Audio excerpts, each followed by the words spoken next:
నిర్గమకాండం 3వ అధ్యాయం 7-8 వాక్యములలో దైవజనుడైనటువంటి మోషేకి ఇచ్చిన అభిషేకాన్ని గురించి మీ ఎదుట ప్రస్తావించాలని ఆశపడుతున్నాను. ఒక్కొక్క మాటే నేను చెప్పి ముగిస్తాను. ఇది ఒక బైబిల్ తరగతి కాదు, ఊరక. ఆయన ఈ 7 ఎవరికైనా ఛాన్స్ ఇస్తాడు. నువ్వు రాగలిగితే నీ ఇష్టం అని ఒక అద్భుతమైన యేసయ్య ప్రేమను ప్రకటించడమే నా ఉపదేశంలోని అంతరార్థం. చెప్పు నాన్న, చదువు. మరియు యెహోవా ఇట్లనెను, నేను ఐగుప్తులోనున్న నా ప్రజల బాధను నిశ్చయముగా చూచితిని. పనులలో తమ్మును కష్టపెట్టు వారిని బట్టి వారు పెట్టిన మొరను వింటిని. వారి దుఃఖములు నాకు తెలిసే ఉన్నవి. కాబట్టి ఐగుప్తీయుల చేతిలో నుండి వారిని విడిపించుటకును ఆ దేశములో నుండి విశాలమైన మంచి దేశమునకు, అనగా కనానీయులకు, హిత్తీయులకు, అమోరీయులకు, పెరిజ్జీయులకు, హివ్వీయులకు, ఎబూసీయులకు నివాస స్థానమై పాలు తేనెలు ప్రవహించు దేశమునకు వారిని నడిపించుటకును దిగి వచ్చి ఉన్నాను. దేవునికి స్తోత్రం చెప్పండి. చప్పగా కాదు సార్, మంచిగా చెబుదాం గట్టిగా. హల్లెలూయా. ఈ రాత్రి నా విశ్వాసం ఏ మాత్రం ఎంత వెలితి లేకుండా పరిపూర్ణ విశ్వాసం ఉండగా ధైర్యముతో, ఆశతో, నిరీక్షణతో ప్రకటిస్తున్నాను. దేవుడు ఈ రాత్రి సభలో నుండి కొంతమందిని అభిషక్తులుగా లేపబోతున్నాడు. ఆయన కొంతమందిని సేవకు పిలవబోతున్నాడు. ఆయన కొంతమందిని ప్రత్యేకించుకోబోతున్నాడు. ఆయన ఆ స్పష్టమైన వాగ్దానము పొందుకొని ధైర్యంగా ఈ రాత్రి మీ మధ్య నిలబడి మాట్లాడుతున్నాను ఈ మాటలు. హల్లెలూయా చెప్పండి. హల్లెలూయా. ఎక్కడో నీళ్ళల్లో పారబోయబడిన వాడు, 3 నెలలు దాచబడిన వాడు, హత్యా నేరము మోపబడిన వాడు, 40 ఏళ్ళు బిక్కుమంటి సొంత పేరు అడ్రస్ చెప్పుకోకుండా బతికిన వాడు, హత్యా నేరము కింద పారిపోయిన వాడు, ఎవడో దయదలిచి ఆశ్రమిస్తే 40 ఏళ్ళు బతికిన వాడు, గొర్రెలు కాచుకుంటూ తిరిగిన వాడు అకస్మాత్తుగా రోజులను సవాలు చేసేవాడైపోయాడు. ఆమేన్, ఆమేన్ చెప్పండి గట్టిగా పిల్లలు, యవ్వనులారా చెప్పగట్టిగా.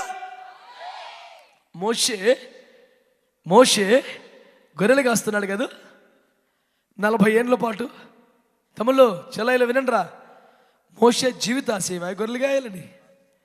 ఎప్పటికైనా మంచి గొర్రెలు కాసుకోవాలని కోరుకున్నాడా అండి? రోజు సంతోషపడేవాడా అండి? ఇంకెప్పుడయ్యా నా జీవితం పట్ల నీ ప్రణాళిక ఏంటయ్యా? నన్ను వాడుకుంటావా అయ్యా? నా పట్ల నీ ప్రణాళిక నెరవేరుస్తావయ్యా? నా జీవితం ఇంతేనా అయ్యా? ఇంతేనా నా బతుకయ్యా? నిరాశలో, గురి ఎప్పటికో తెలియదు, గమ్యం అర్థం కాదు, నిస్పృహలో అలాగూ తిరుగుతూ ఉన్నాడు. అకస్మాత్తుగా ఒక దినమున హోరేబు కొండ మీద మండుచున్న పొదలోంచి మాట్లాడుతున్న ప్రత్యక్షమైన దేవుడు మోషే మోషే అంటూ పిలిచాడు. చెప్పులది అన్నాడు. నేను నీ తండ్రి దేవుని, అబ్రహాము, ఇస్సాకు, యాకోబుల దేవుణ్ణి, ఉన్నవాడు నన్నువాడు, ఉంది నన్నువాడు అని చెప్పాడు. ఏం చేయమంటావయ్యా అంటే సూటిగా చెప్పిన మాట ఏంటి తెలుసా? ఇదిగా నువ్వు ఐగుప్తుకు వెళ్ళు. ఎందుకని? నా ప్రజలు బాధల్లో ఉన్నారు. శత్రువు వారి మీద ఇనుప కాడు పెట్టాడు. ఎక్కడికి వెళ్ళాలి? పిలువబడ్డవాడు, దర్శనం కలిగిన వాడు, ప్రజలు బాధల్లో ఉన్న చోటికి, ప్రజలు బంధింపబడ్డ చోటికి, ప్రజలు ఓ శ్రమలో అనుభవిస్తున్న చోటికి, కాడి కింద నలిగిపోతున్న చోటికి పంపబడ్డాడు దైవజనుడు.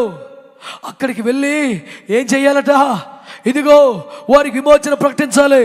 అడ్డుపడే రాజు ఉంటాడు, వాడికి అల్టిమేట్ యెహోవా పంపించమని ఆజ్ఞాపించుచున్నాడు బాబా అని చెప్పాలి. లొంగకపోతే అద్భుతాలు చేయాలి, బలహీన పడితే వారికి సూచక్రియలు చేయాలి, వీళ్ళని బలపరచాలి, వారిని బెదిరించాలి, మొత్తానికి ప్రజలను విడిపించాలి, విడిపించిన వారిని నడిపించాలి, నడిపించిన వారిని వాగ్దాన దేశం చేర్చాలి. గట్టిగా చప్పట్లు కొట్టి స్తోత్రం చెప్పండి. ఇంత మహత్తరమైన పని ఎవరితో చేయిస్తున్నాడు? నా బ్రతుకు గురి లేదా? నా బ్రతుకు ఇంతేనా? నా లైఫ్కి ఆశీర్వాదం లేదా? నేను ఎంతకాలం బాధలు పడాలి? ఇష్టం లేని పని ఎంతకాలం చేయాలి? ఇష్టం లేని దేశంలో ఎంతకాలం బ్రతకాలి? ఒకరి చేతి కింద, ఒకరి దయాదాక్షణల కింద ఇంకెంతకాలం నలిగిపోవాలని బాధపడుతున్న వారు ఎవరున్నారో, ఏడుస్తున్న ఎవరున్నారో, నీ చిత్తంలో లేదా అయ్యా? నా పట్ల ప్రణాళిక లేదా అయ్యా? నన్ను జ్ఞాపకం చేసుకోవా ప్రభువా, నన్ను వాడుకోవా అయ్యా? వట్టి కర్రను వాడుకున్నావట, గొల్లక రాయిని వాడుకున్నావంట, చచ్చిన గాడిద దవడ ఎముకలు వాడుకున్నావంట. నాకు ఒక బ్రేక్ రాదా? బ్రేక్ త్రూ లేదా? అభిషేకము లేదా? ఏర్పరచబడ్డ గడియ లేదా? అభిషేక సమయం లేదా? ప్రతిష్ఠించబడ్డ కాలము లేదా? నా జీవితానికి ఆ సౌభాగ్యం రాదా అని ఏడ్చుచున్న నీవు ఎక్కడ ఉన్నా ఈ రాత్రి నా దేవుడు పిలుస్తున్నాడు. మోషే దేవుడే, నీ దేవుడై అగ్నిలోకి వచ్చిన దేవుడే, నీ దేవుడై పొదలో మాట్లాడిన దేవుడే నీతో మాట్లాడుతూ, ఇంకను జనములు ఐగుప్తులో ఉన్నారయ్యా, లోకములో ఉన్నారయ్యా, ఫరో బాధ పెడుతున్నాడయ్యా, ఓన్ని విడిపించుటకు నీవు రావాలయ్యా అని పిలుస్తున్నాడు. విడవగలవా ఇంకనూ ఉన్న చెప్పులు? వదలగలవా అప్పటి వరకు చేస్తున్న పని? మరువగలవా ఇంతకాలం బతికించిన వారిని సహా? ముందడుగు వేయగలవా దేవుని పిలుపు కొరకు అగ్ని వైపు? నీవు పచ్చని పచ్చికలు కాలి, పచ్చని పచ్చికను కాదని ఉన్న చెప్పులు కూడా వదులుకొని మండుతున్న అగ్ని వైపు దగ్గరికి రాగలవా? అగ్ని వైపు సమీపంగా రాగలవా? అగ్ని లోపల వినిపించున్న ఒక స్వరాన్ని గౌరవించగలవా? అట్లాగైతే ఈ తరములో నిన్నొక మోషేగా చేయడానికి, ఈ తరములో నిన్నొక మోషేగా చేయడానికి నా దేవుడు సిద్ధంగా ఉన్నాడు. ఏంటి? నన్ను ఒక మోషేగా చేస్తాడా? నన్ను ఒక మోషేగా చేస్తాడా అంటే ఎలా తెలుసా? నీ చేతికి ఒక కర్ర ఇస్తాడు, నీ చేతికి ఒక కర్ర ఇస్తాడు. అవునా? ఏం చేయాలండి? ఏం చేస్తావా? దాన్ని అప్పుడప్పుడు వాడుతూ ఉండు. స్తోత్రం చెప్పు. ఎప్పుడు వాడిన అద్భుతం జరుగుద్ది, ఎప్పుడు వాడిన అద్భుతం జరుగుద్ది. ఎలాంటివి జరుగుతాయి సార్? సముద్రాలు చీలిపోతాయి. ఎలాంటివి జరుగుతాయి సార్? ఆకాశం తెరవబడుద్ది. ఎలాంటివి జరుగుతాయి సార్? బండలు చీలిపోతాయి. ఎలాంటివి జరుగుతాయి సార్? ఎడారిలో సెలయేర్లు ప్రవహిస్తూ ఉండగా, బండ వెనకాల వచ్చుచుండగా కనీసం తక్కువ లక్షల మందిలో నడిపిస్తావు. అంటే ఈ ఏ కాండములో చొరబడిన ఒక ప్రకాండము, ఈ చివరున్నదే మోషే అభిషేకం గురించి మాట్లాడుతున్నాను. ఈ మోషే అభిషేకం ఏదనగా ఒకరిద్దరికి సంబంధించింది కాదు, ఒకరిద్దరికి సంబంధించింది కాదు. వారు నిలబడితే, వారు పరిచయం చేస్తే లక్షల మందే బయటకు వస్తారు, లక్షల మందే రక్షించబడతారు. నేను ఏదో ఎగ్జాక్సరేట్ చేసినట్టుగా, ఏదో ఆవేశంలో ఉబ్బిపోయి మాట్లాడుతున్నట్టుగా భావించకండి. ఒక స్పష్టమైన గురి కలిగి, దర్శనము కలిగి, విశ్వాసము కలిగి, నిరీక్షణ కలిగి మాట్లాడుతున్నాను. నా దేవుడు ఈ కడవరి దినములలో, ఈ భారతదేశములోను, ఈ ప్రపంచములోను, ఆసియా ఖండములోను పెను ఉజ్జీవాన్ని రప్పించుటకు మోషే వంటి సేవకులు లేపబోతున్నాడు. మోషే వంటి సేవకులు లేపబోతున్నాడు. మాస్ కన్వర్షన్ చేసేవారు కావాలి, మాస్ బ్యాప్టిజం ఇచ్చేవాళ్ళు కావాలి, అద్భుతాలు చేసేవాళ్ళు కావాలి. నింగిని చీల్చేవాడు, నేలను చీల్చేవాడు, నీటిని చీల్చేవాడు లేపబడాలి. ఏదో నమ్మకంగా ఒక చిన్న సంఘాన్ని కట్టుకుని బతికేవాడు కాదు, ఏదో ప్రసంగికుడిగా వాడబడుతూ తృప్తి పడిపోయేవాడు కాదు. డైరెక్ట్గా రాజుల దగ్గరికి వెళ్ళాలి, అధికారుల దగ్గరికి వెళ్ళాలి. ఇది సత్యం కాదు, ప్రజలు ఇందులో మీరు బంధించకూడదు, వదిలిపెట్టమని చెప్పాలి. నిజ దేవుని దగ్గరికి వెళ్ళమని చెప్పాలి. యేసుని ఆరాధించడానికి వదలమని చెప్పాలి.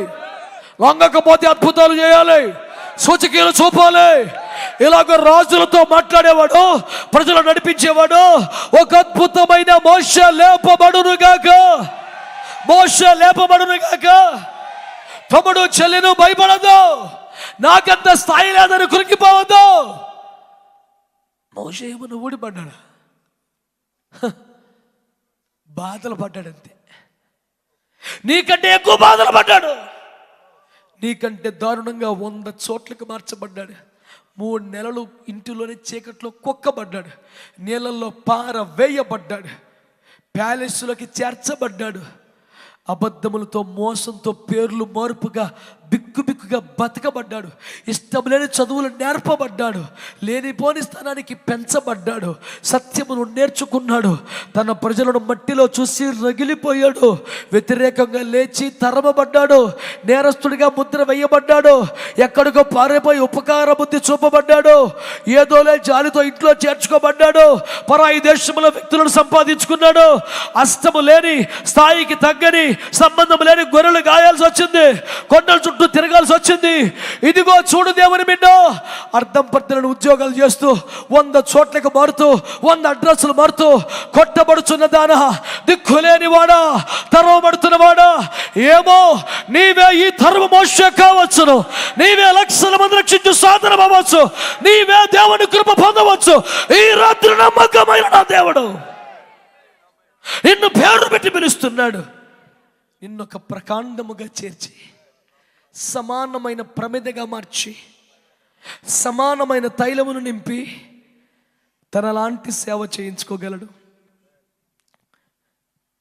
స్వయంగా యేసయ్య అంటాడు, నా వంటి ఒక ప్రవక్తను పుట్టిస్తాడని మోషే చెప్పాడే, నేనే అని. మోషే నా వంటి వాడు అనలేదు, నేను మోషే లాంటి అన్నాడు. బాబో ఏమిస్తాయ్యా మోషే అనేది, అందుకే అంత పడుకున్నావా నాయన.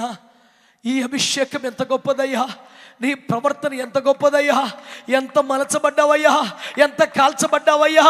ఎంత పొడుగుంటే అంత నక్షి కదా, ఎంత పొడుగుంటే అన్ని నొక్కులు కదా, ఎంత పొడుగుంటే అంత చెక్కుడు పని కదా, ఎంత కష్టము కదా. ఇంత నలిగిన మోషే అభిషేకం ఈ కడవరి దినములలో ఎవరి మీదికి రాబోతున్నదో ఈ రాత్రి.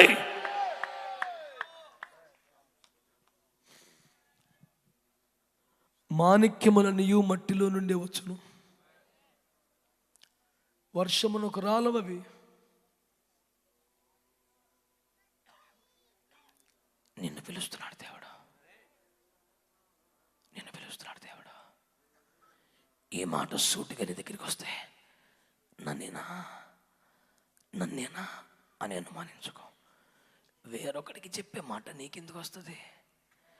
నీ గుండెల్లో ఇది నాదే, ఇది నాకే అనిపిస్తుంది కదా, అది మోసం కాదు, అది అబద్ధం కాదు. వాక్యం అంటుంది 1 యోహాను 2వ అధ్యాయంలో, అభిషేకం సత్యమే. అది భ్రమ కాదు, అది ఉద్రేకం కాదు, ఏదో అలా ఫీల్ అయ్యానండి, కాదు. అభిషేకము సత్యమే. నీలో దేవుని ఆత్మ రేపుతున్నాడే, మాట్లాడుతున్నాడే, ఇట్స్ ట్రూ. ఇది ఒక భ్రమ కాదు. ఎస్, నిన్నే దేవుడు పిలుస్తున్నాడు. రాగలవా? రాజుల ముందు నుంచోబెడతాడు. ఎవడు తరమగోరేడో వాడి ముందు నుంచోబెడతాడు, ఎవడు భయపెట్టాడో వాడి ముందు నుంచోబెడతాడు. నేను తీర్పరిగాను అధికారి నియమించిన వాడు ఎవడు అన్నవాడికే తీర్పరిగాను అధికారిగాను పెట్టేస్తాడు. రా, నా నమ్మకం ఈ రాత్రి ఎవరో మోషే ఉన్నారు. హల్లెలూయా. రాబో తరాలు ఒక్కొక్క సేవలో ఒక దేశాన్ని కదిపేసే సేవకులు లేస్తారు. హల్లెలూయా, హల్లెలూయా. మా చర్చికి స్థలం కావాలండి, ప్రహరీ గోడ కావాలండి, కుర్చీలు కావాలండి, సమాధుల తోట కావాలండి అని మెమోరాండం రాసి పట్టుకెళ్ళేవాడు కాదు. ప్రజల్ని పోనీ రానే, లేనిపోని చట్టాలు పెట్టి భయభ్రాంతులు చేయకో, వదిలాయి అని ముఖ్యమంత్రికి, ప్రధానమంత్రికి అల్టిమేటం ఇచ్చే రేంజ్ ఉన్న సేవకులు వేస్తారు. ఇది ఒక ప్రకాండము, ఇది ఒక ప్రదీపము, ఇది ఒక దీపము యొక్క కథ. ఇలాంటి ఫలితం ఆశించి ఈ రాత్రి నేను సేవ చేస్తున్నాను. ఇలాంటి రిజల్ట్ కొరకు ఈ రాత్రి సేవ చేస్తున్నాను. ఇలాంటి అద్భుతాన్ని ఆశ పెంచుకొని ఈ మాటలు ప్రకటిస్తున్నాను. గుండె నిండా ఆశ, పరిపూర్ణమైన విశ్వాసంతో చూస్తాను నేను. ఆమేన్, ఆమేన్, ఆమేన్. నా ఓపిక ఎప్పుడో అయిపోయింది, ఎప్పుడో కొలవడాలి నేను, కానీ ఆశ కూర్చొనివ్వట్లేదు. ఆశ కలుగుతున్నది. దేవుడు లేపుతాడు.